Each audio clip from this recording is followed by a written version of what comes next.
G'day, Jimmy. Nice to have you with us. Hello, Jeff. Good to see you again. Hello, everybody.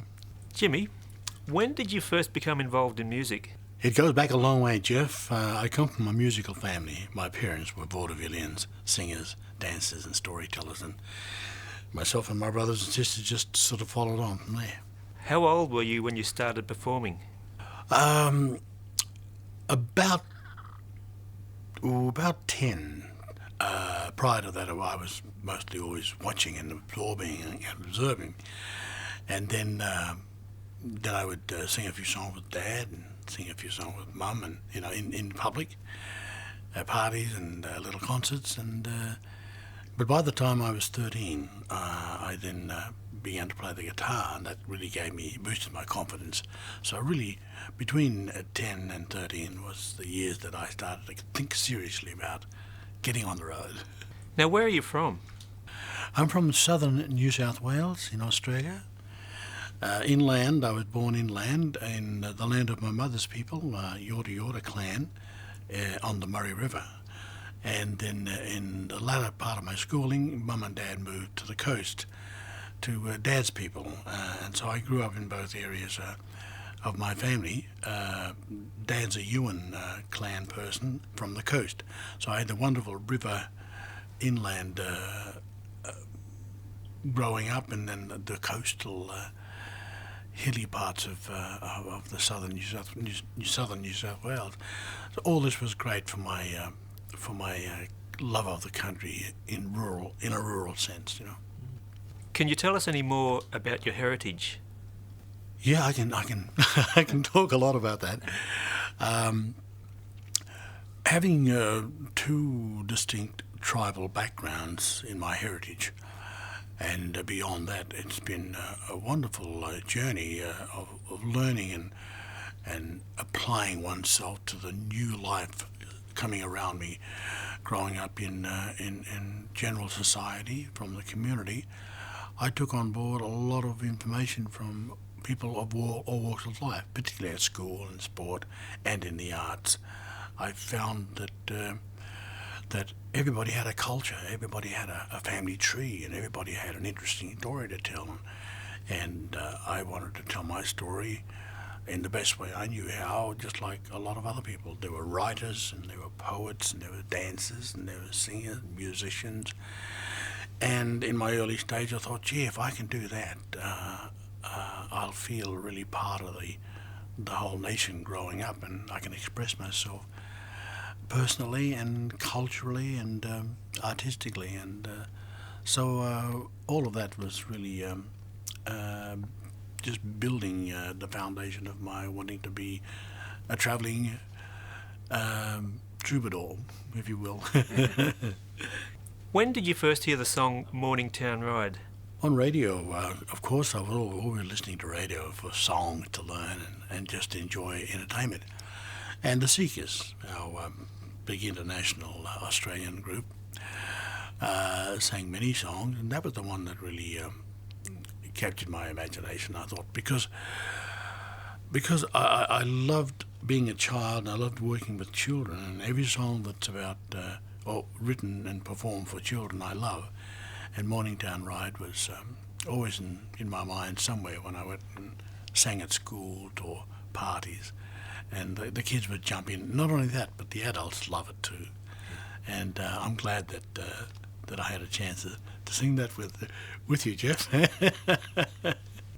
You've been performing for quite a while now. Tell me about some of the highlights. Numerous highlights. I had some Royal Command performances. Who was it that you performed for? The Queen Mother in Adelaide Festival of Arts back in the 80s. No, in the 60s, I'm sorry. And I did some acting in movies, stage and big screen, and awarded different recognitions for my contribution to the nation.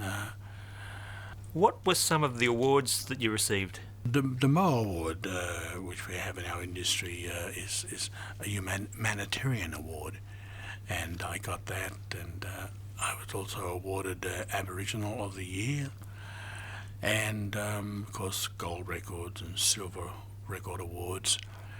And currently, I've just received what we call the Red Ochre Award from the Australian Aboriginal Arts Board for my contribution over the years, the Red Ochre, and I've got a Gospel Award for my gospel contribution musically. The Gospel Award. I'm getting a doctorate shortly, and Wasn't there an ARIA award as well? yeah, I'm forgetting about them all. Just going on looking for the next challenge. But I'm in a wax museum in life size, and I look at myself and that can't be me, And Hands of Fame and things like that. I've realised that I've not been too idle over the years. I've been scoring points along the way, and but the thing I like is I'm giving to a nation that gave me a chance to be what I wanted to be, just a well-liked entertainer. Now that's amazing that you've won so many awards. How does that make you feel as a performer? Oh, it does make you feel special, Jeff. It's because you don't set out to get this. You set out to enjoy your life and do what you can with your ability. And when you get wonderful accolades and citations and awards and certificates and medals,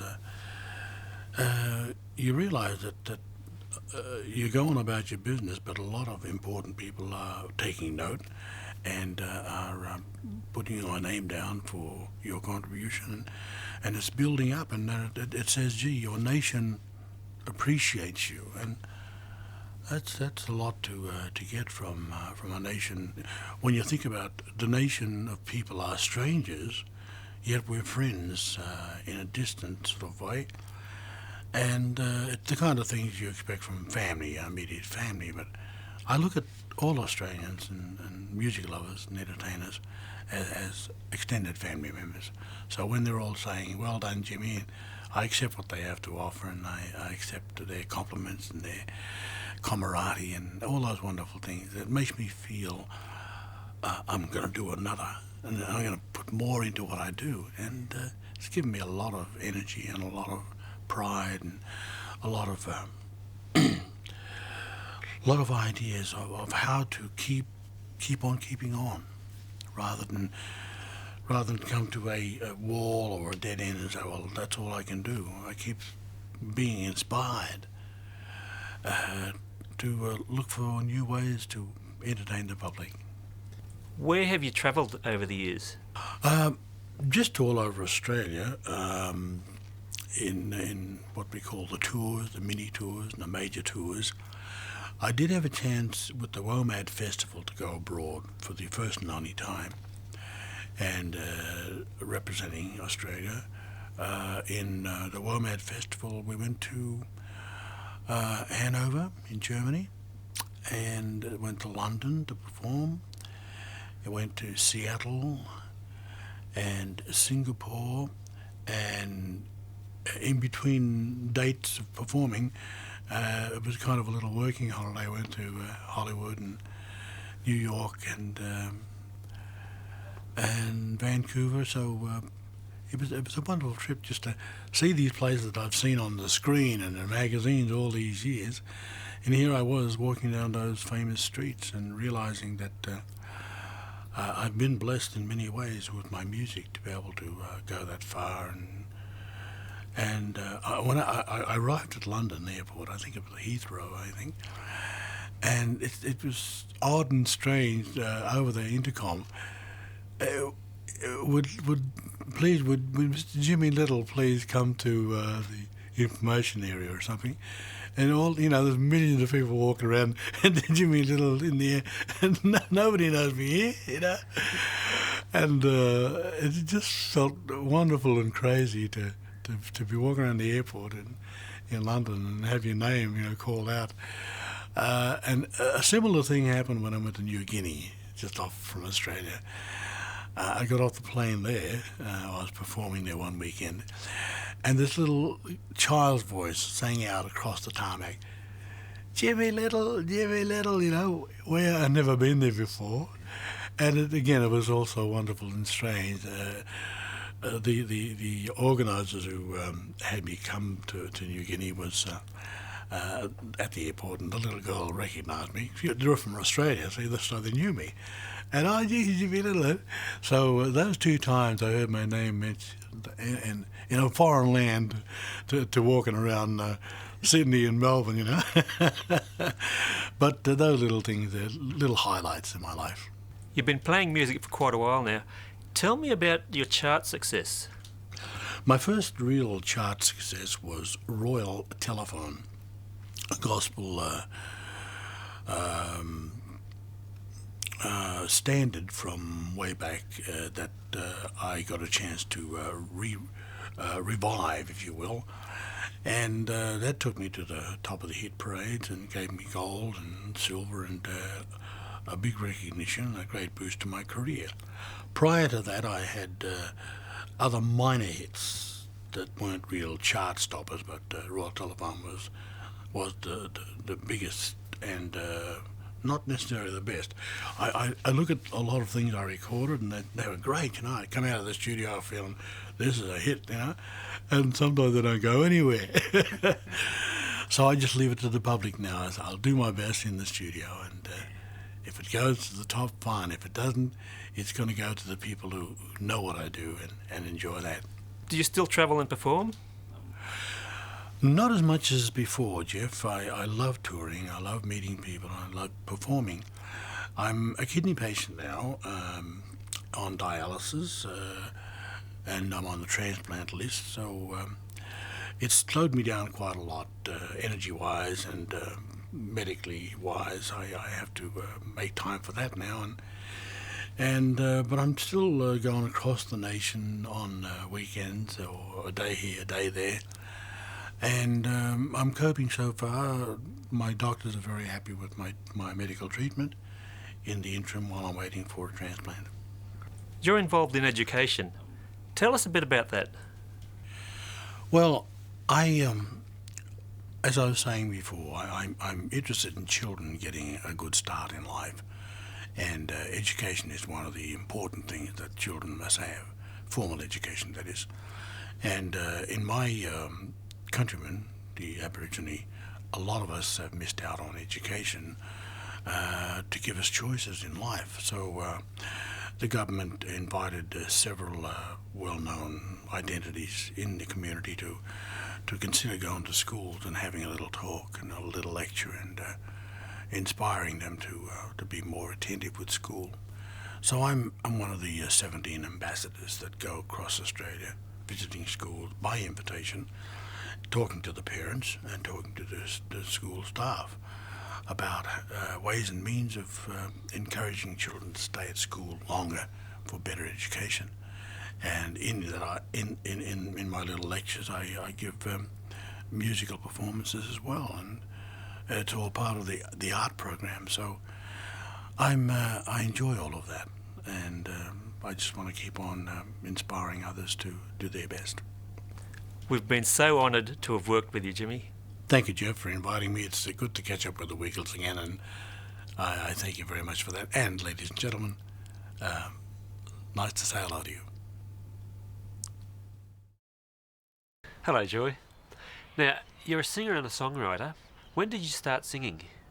Oh, I think I started singing when I was about 8 or 9 years old, you know, and we were living south of Sydney at the time. My father was a school teacher. We moved around a good bit, and I used to do quite a lot of singing, vamped to a steel guitar my parents had, and then they had me taught to play guitar.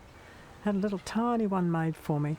I've still got it actually, and of course, once I started singing and playing guitar, my sister sort of always had the idea that whatever you can do, I can do, probably do better. So she got into the act with a ukulele.